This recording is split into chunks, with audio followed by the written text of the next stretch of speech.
Jadi ini sambutan dari Kabid Persampahan Lingkungan Hidup. Khususnya dari pihak desa, juga dari rekan-rekan pengelola TPS 3R yang ada di Kabupaten Bandung. Baik, sedikit akan kami uraikan gambaran pengelolaan persampahan di Kabupaten Tanah Bumbu yang menjadi kewenangan dinas kami. Next, Mas Iwan. Next. Oh siap. Ini sebagai gambaran bahwa mungkin PMD jangan protes ya kalau melihat total jumlah desanya masih 149. Kami kadang-kadang kalau menaruh data memang agak kami salahin supaya dapat koreksi.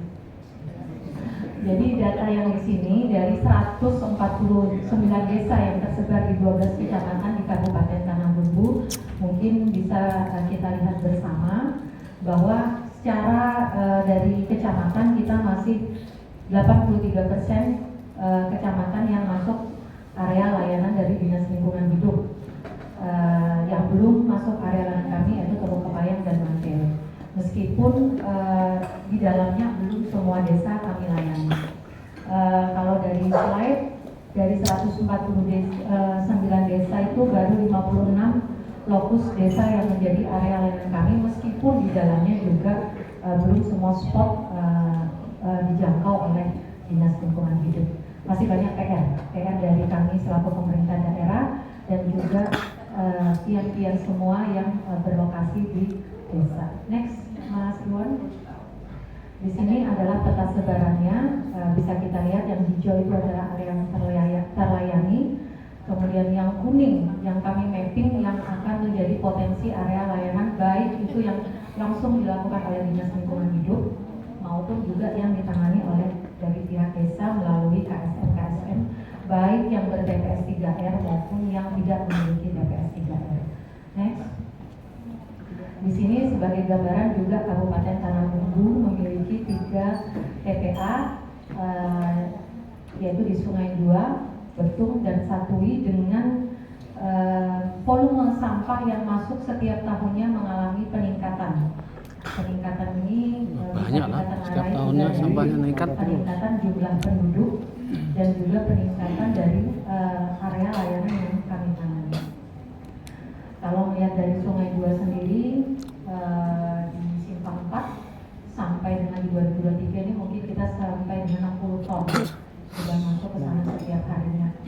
Nah, makanya kehadiran kita di sini semua goal besarnya adalah bagaimana melakukan pengurangan sampah dari sumber sehingga sampah-sampah residu yang masuk ke TPA ini jauh berkurang, sehingga anggaran yang dikeluarkan oleh pemerintah daerah nantinya jauh akan lebih efisien ketika kita semua lebih mandiri untuk mengolah sampah di skala kawasan.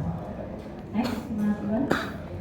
Nah, ini mungkin data juga gambaran data TPS 3R yang menjadi lokus pembinaan kami juga, Bapak narasumber dari Balai, bahwa ada 9 TPS 3R yang sudah dibangun di Kabupaten Tanah Bumbu dalam tenggat waktu 2012 sampai 2023. Mungkin sebenarnya 10, tapi kemarin ada 1 TPS 3R yang mungkin nanti PU yang akan menjelaskan akan direlokasi.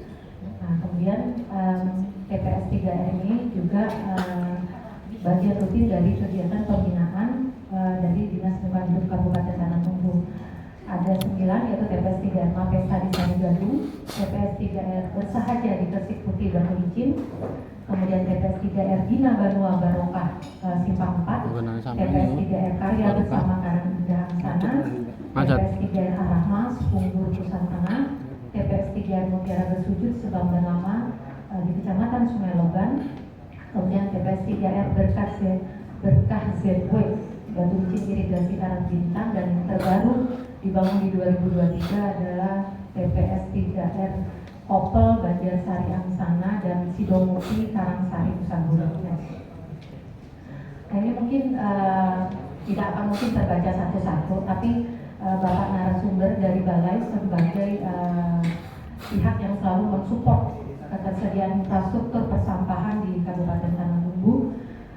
Ini yang bisa kami gambarkan terkait secara umum kondisi-kondisi operasional dan juga kendalanya yang ada di Tanah Bumbu, TPS 3 yang ada di Tanah Bumbu. Isu utamanya mungkin nanti ada di bawah, bahwa sebenarnya dari pihak mereka concern untuk melakukan pengelolaan sampah sebagaimana tertuang pada Permen PU nomor 3 tahun 2013 ya kalau nggak salah, tentang penyelenggaraan sarana dan infrastruktur persampahan.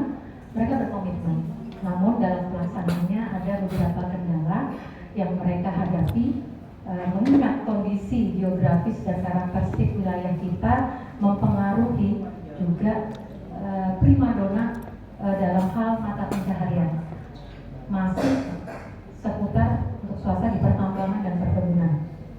Kondisi inilah yang mengakibatkan kadang-kadang pihak desa juga kesusahan untuk mencari tenaga. Kalau tenaga penjemput aja mungkin ada, Pak.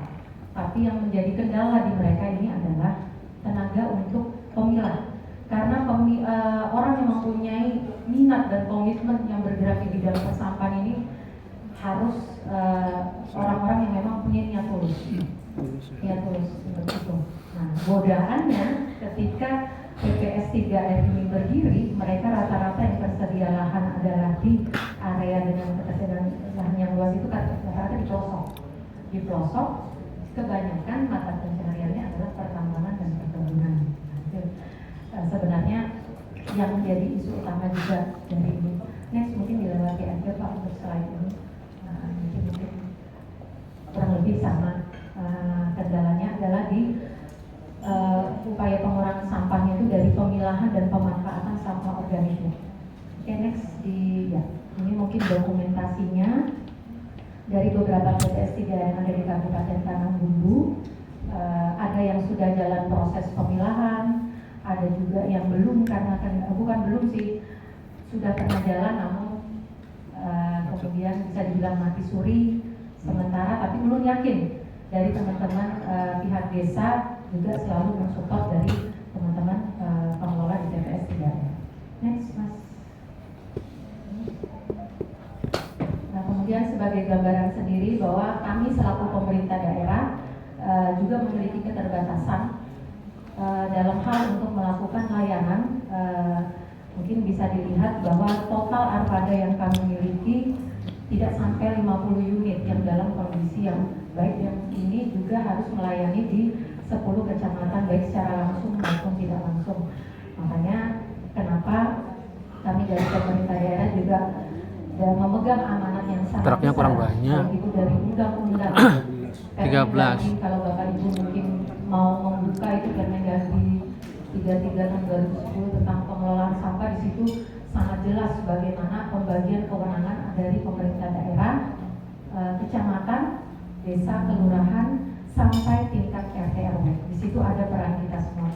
Ulun pun sebagai masyarakat, walaupun kerja di LH juga harus patuh terhadap sekitar aturan dari sekitar ulun, baik itu di tingkat RT. Di next Mas, ini kemudian tadi dari sarana mobilitas kita nggak sampai 50, untuk kontainernya pun yang bisa dikatakan layak itu sekitar 29 unit yang tersebar di beberapa kecamatan, dan juga ada bank sampah ukuran 660 liter yang kami tempatkan di beberapa titik. Jadi next Mas, ini nah kondisinya. Nah di sini mungkin bisa terlihat juga menggambarkan bagaimana kesadaran kita juga masih di level yang bisa dibilang kurang lah dalam hal jam pembuangan dan juga tertib pembuangan sampah di tempatnya. Karena mungkin ini yang lihat kondisi di bawah sudah diangkut petugas. Kondisi yang realnya ke atas lagi Mas. Nah itu banyak yang membuang di bawah kontainer. Nah ini juga pesan bagi kita semua mungkin yang hadir di sini. Kita membawa misi yang sama, bagaimana kita bisa memotivasi sekitar kita untuk lebih mencintai lingkungan. Caranya cukup sederhana, buang sampah taat jam buang dari malam hari sampai jam 5 pagi. Kalau yang terkoneksi dengan layanan DLH itu tinggal nanti bagaimana desa mengatur agar sinkron dan kemas dengan baik. Tempatkan sampah di tempat sampah yang sudah ada. Jangan buang lempar, jangan buang lempar. Sebenarnya sederhana saja kalau kita belum bisa melakukan pemilahan. Next, Mas, nah ini gambaran grafik kinerja persampahan kita. Kita patuh juga terhadap dokumen Jasrada yang ada di Kabupaten Tanah Bumbu, bahwa kalau tidak salah sampai 2023 ini kita memiliki target 27% pengurangan sampah dari total timbulan sampah yang ada di Kabupaten Tanah Bumbu, kalau tidak salah di angka 62.000 ton per tahun. Kenapa ulun menekankan angka pengurangan sampah? Karena disitulah masalah kita. Keterlibatan kita semua akan mempengaruhi pengurangan sampah yang masuk ke TPA, dan itu yang kita masih lemah.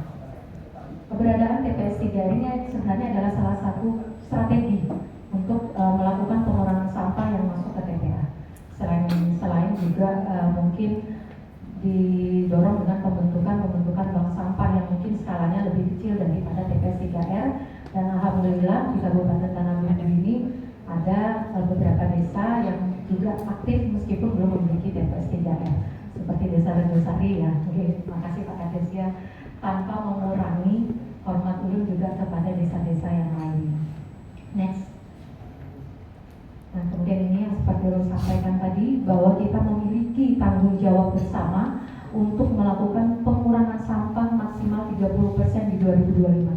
Angka kita baru di 2022 itu sekitar 16,84%. Masih besar gapnya. Dan itu juga mungkin kami sadari, mungkin kami juga belum optimal melakukan pendataan, karena mungkin di area-area yang jauh dari jangkauan kami sebenarnya juga sudah melakukan upaya pengurangan, namun mungkin belum kami jangkau. Kalau buat yang pernah mungkin melakukan itu tapi belum tercover dalam laporan kami, silakan hubungi